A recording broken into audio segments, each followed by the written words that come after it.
Well, good evening. I'm here in Disney's California Adventure on a nice cold December night, and I'm going to do something a little bit different. I don't bring a tripod to the park very often, but what if you did want to bring one?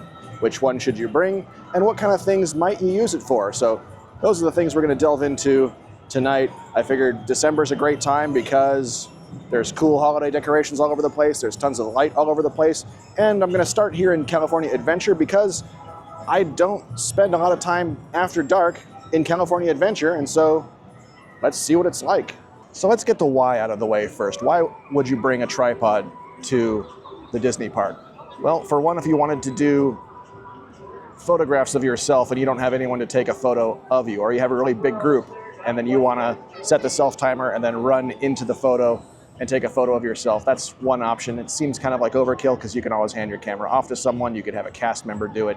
So I probably wouldn't do it just for that. The other reason is for taking really long exposures. The image stabilization on a lot of new cameras is so good. You can probably get away with handheld up to 3, 4, 5 seconds, maybe even longer. Or you could bring something like this. You've seen me make videos about this before. There are little clamps and baby tripods you can use to clamp things off to fences, railings, benches, chairs. You can prop things on light posts, on planter boxes. You have a lot of options without having to bring a whole tripod.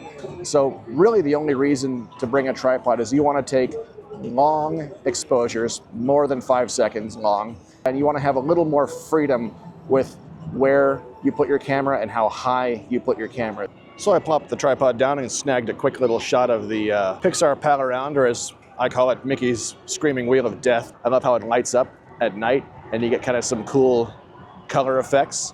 I was going to keep talking about the tripod, but they kicked me off the waterfront because they're setting up for World of Color. So I came over here to Grizzly River Rapids to talk a little bit about the actual tripod. Before I got kicked out, I got a shot of the tripod as it looks when it's fully deployed, fully extended with my OM1 Mark II and 8 to 25mm f4 Pro lens mounted on it. So this particular model is the Benro Tripster Series 0 carbon fiber travel tripod, kind of a long name. Retails for about $185, $190, weighs about 2 pounds. It's about 54 inches tall. They say it'll support a payload of 13 some odd pounds. It's got an Arca Swiss compatible ball head. It's made of carbon fiber and it folds down to this big. And with the tripod being this small, it'll fit very easily into a backpack, even a small backpack, or what I like to do, since I don't carry a backpack, I will just take one of the legs, unfold it a little bit, and just tuck it behind a strap on my camera bag and carry it like this. And it's just, it feels like it's not even there. It's not making my bag that much heavier. It's not bumping against my legs. It's not snagging on things or catching on things because it's hanging vertically. Really, really convenient and easy way to carry it. So this clip shows kind of how quick and easy it is to set up this tripod. It takes 20, 30 seconds. This unfolds real quick. Each leg has about 180 degrees of movement. It has 3 different locking positions. There are 5 leg sections, so you have a lot of flexibility in terms of adjusting the length of the legs and the angle of the legs. You can get this tripod into some really weird, really freaky positions to get the shot you want. Here I just plunked it down on the bridge next to the Grizzly River Rapids Falls and snapped this 30-second exposure. Real quick, real easy. If I'd have been using my clamp or my mini tripod, I don't really have a good spot to clamp that right here on the bridge because as you can see, all of the railings are big round logs, nothing to prop a mini tripod on, nothing to attach my safari clamp to. I would have had to try to, balance the camera on that log with my hands and try to hold it still for 30 seconds to get this shot. But I don't have to make those compromises if I'm willing to carry the weight of a tripod. So there are some definite trade-offs in terms of not only flexibility with your composition, but also not having to compromise on your image quality. If you need a small aperture for a max depth of field and you want a long shutter speed to keep your ISO low and keep an image clean, tripod's the way to go. I got some shots of the bridge to San Francisco that I shot during World of Color, so you can kind of see how many people were moving through the frame, but how a long exposure managed to allow me to blur out a lot of that motion. So that's one of the things I really enjoy. Here's a shot of this shot down the street on Hollywood Boulevard. Got a few other shots. I got some of the anything that moves with lights on it, which is kind of cool here in the Midway. So I got some shots of the Zephyr spinning around with all the lights on the cables. I thought that looked pretty cool. So I think that's a pretty fun subject for long exposures. Anything that's lit up really well with a lot of movement, so you can create some light trails.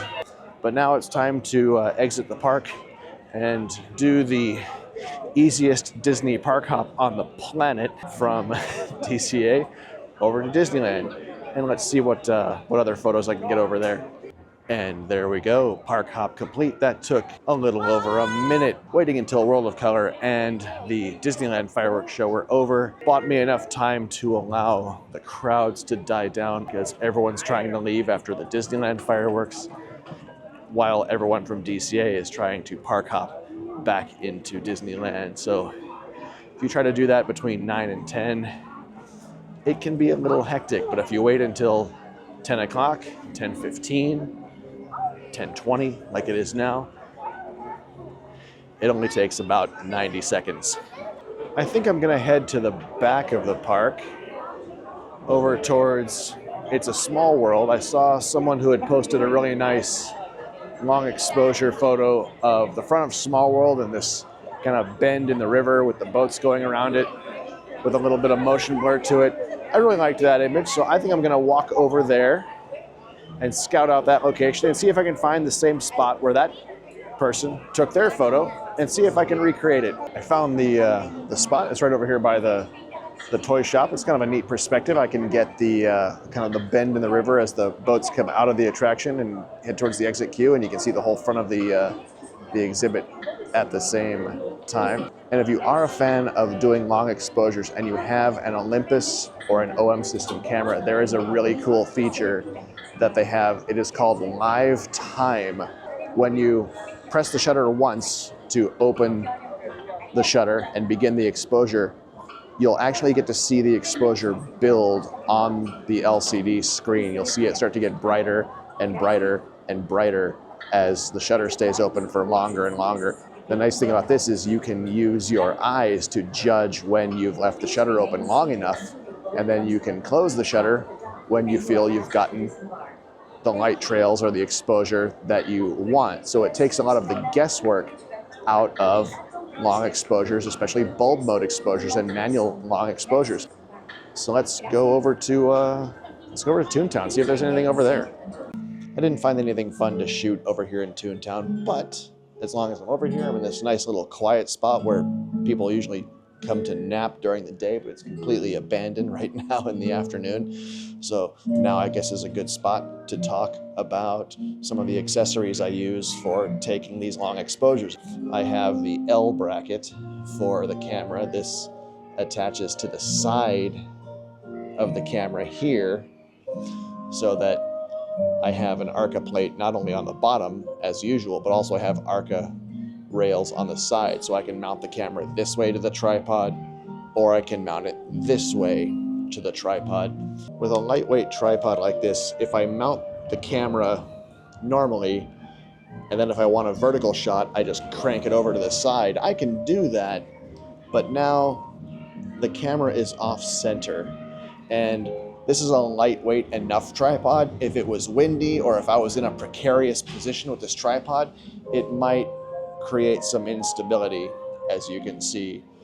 So being able instead to just mount the camera like this, and this keeps the center of gravity of the camera directly above the center column, it's a tiny bit more stable and it's a lot more versatile. So I am a big fan of an L bracket, and I especially love these ones from Really Right Stuff because the L part, the part that goes on the side of the camera, is removable. There's a little wrench that it comes with, and I can detach this piece from the main camera. So if I don't want it getting in my way during the day, I can take it off. And then at night, when I want to do long exposures, I can bolt it on with one screw, and it just really increases the versatility of my camera. The next thing I really, really like having is a remote release. It attaches with this connector to a port right here on the side next to the grip. And what that allows me to do is control the shutter button from here. So now when this camera is mounted on the tripod, I don't need to worry about pressing the shutter button on the camera and potentially introducing movement or wobble or vibration into my shot. I have the shutter button on this 2-foot-long cord. I can set up the camera and I can do my shutter from here. I have a variable neutral density filter. This goes from ND2 to ND32. This is like putting sunglasses on your lens, so you can really get crazy long exposures in the middle of the day even with an ND filter system.